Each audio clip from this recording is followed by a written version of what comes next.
demam, batuk, pilek. Minum antibiotik, enggak? Minum, tidak. Yuk, tanya apoteker.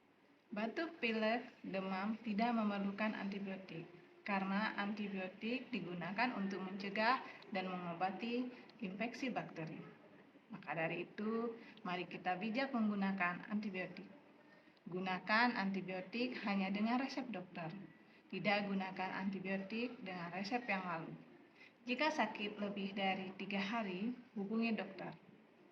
Jika Anda demam, batuk, pilek, tidak perlu antibiotik. Cukup dengan istirahat dan makan yang bergizi.